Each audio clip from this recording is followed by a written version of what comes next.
I went to college.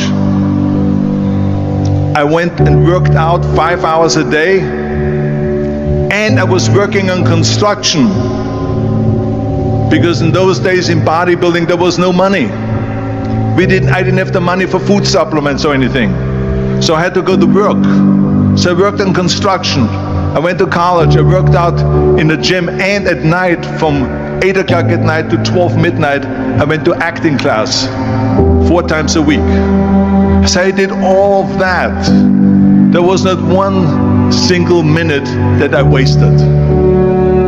And this is why I'm standing here today.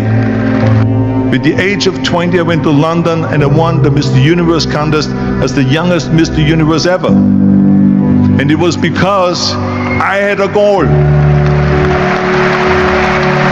You see, if you don't have a vision of where you go, and if you don't have a goal where you go, you drift around and you never end up anywhere. 74% hate their job in America. The majority of people don't like what they're doing, because they're really not doing it because they didn't have a goal and they followed this goal. They just aimlessly drift around, and then all of a sudden there's a job opening, so they get that job because you have to work. But then when you work, it's a chore. It's work. It's not fun. So if you think about, only a quarter of the people really enjoy what they're doing in life. So people always ask me, when they saw me in the gym in the pumping iron days, they say, why is it that you're working out so hard? 5 hours a day, 6 hours a day, and you have always a smile on your face. The others are working out just as hard as you do, and they look sour in the face. Why is that? And I told people all the time, I said, because to me, I'm shooting for a goal. In front of me is the Mr. Universe title. So every rep that I do gets me closer to accomplishing that goal, to make this goal, this vision, turn into reality. Every single set that I do, every repetition, every weight that I lift will get me a step closer to turn this goal into reality. So I couldn't wait to do another 500-pound squat. I couldn't wait to do another 500-pound bench press. I couldn't wait to do another 2,000 reps of sit-ups. I couldn't wait for the next exercise. So let me tell you something, visualizing your goal and going after it makes it fun. You got to have a purpose. No matter what you do in life, you got to have a purpose. And Muhammad Ali worked his butt off, and I saw it firsthand. And I remember that there was a sports writer that was there in the gym when he was working out and he was doing sit-ups. And they asked him, how many sit-ups do you do? And he said, I don't start counting until it hurts. Now think about that. He doesn't start counting his sit-ups until he feels pain. That's when he starts counting. That is working hard. And so you can't get around the hard work. It doesn't matter who it is. Work your ass off. There is no magic pill. There is no magic out there. You cannot get around. You have to work and work and work. Make sure of this and make sure of that and all that stuff. So it's work. And it drives me crazy when people say that they don't have enough time to go to the gym for 45 minutes a day and work out. Or to do something for 45 minutes to an hour a day to improve. If it is physically improve or if it is mentally to improve. Imagine you read 1 hour a day about history. How much you will learn after 365 hours in 1 year. Think about if you study about the history of musicians, of composers, how much you would know. Imagine if you would work on a business, on some business that you want to develop every day for an hour. Imagine how further along you will go and get. So it drives me nuts because when people say we don't have the time, we have 24 hours a day. We sleep 6 hours a day, so that gives you still 18 hours. So there's someone shaking their head out here in front. They say probably, I don't sleep 6 hours, I sleep 8 hours, right? Or just sleep faster. So we have 18 hours a day. The average person works around 8 to 10 hours. So let's assume it's 10 hours, so we have 8 hours left. Then you travel around an hour a day, maybe 2 hours a day. So now you have still 6 hours left. So what do you do with the 6 hours? What do we do with the 6 hours? Then we eat a little bit, then we schmooze a little bit, talk a little bit to people and all that stuff. But you can see how much time there is available if you organize your day. So you got to work hard. I hate plan B. And I tell you why. Because we have so many doubters, as I've said earlier, the no-sayers.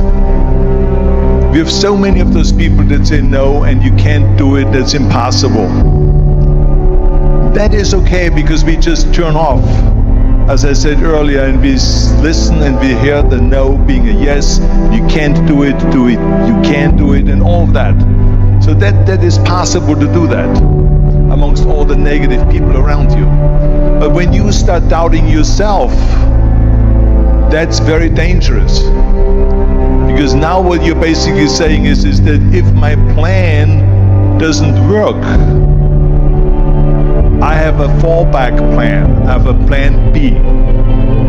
And that means that you start thinking about plan B, and every thought that you put into plan B, you're taking away now that thought and that energy from plan A.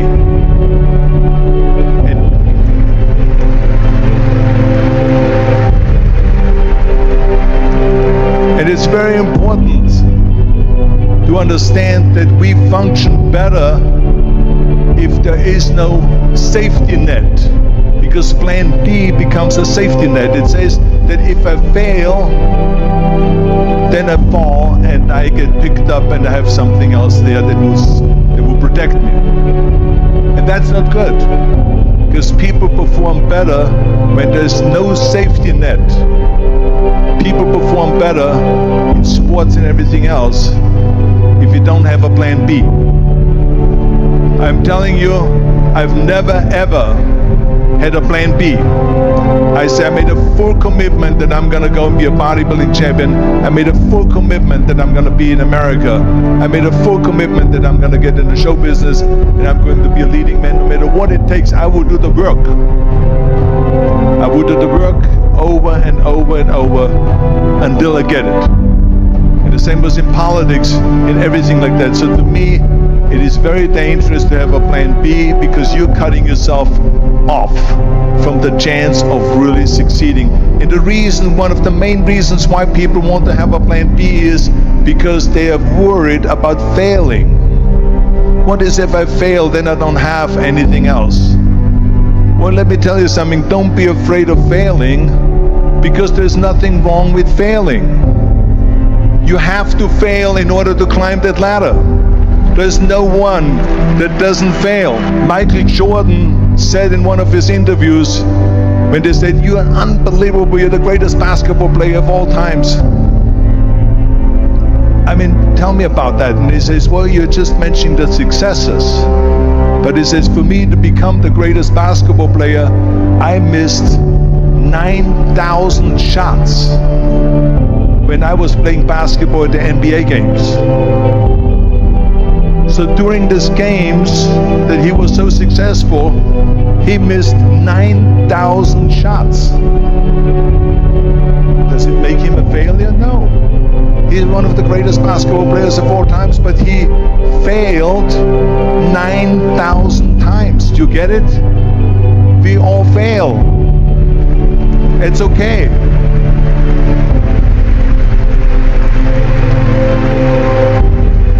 What is not okay is that when you fail, you stay down.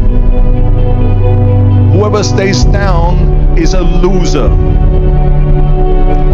And winners will fail and get up. Fail and get up. Fail and get up. You always get up. That is a winner. That is a winner.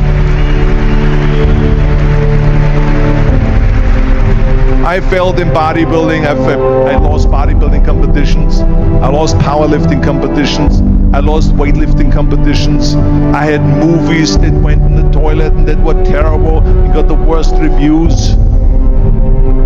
And in politics, I remember I had many of the initiatives on the ballot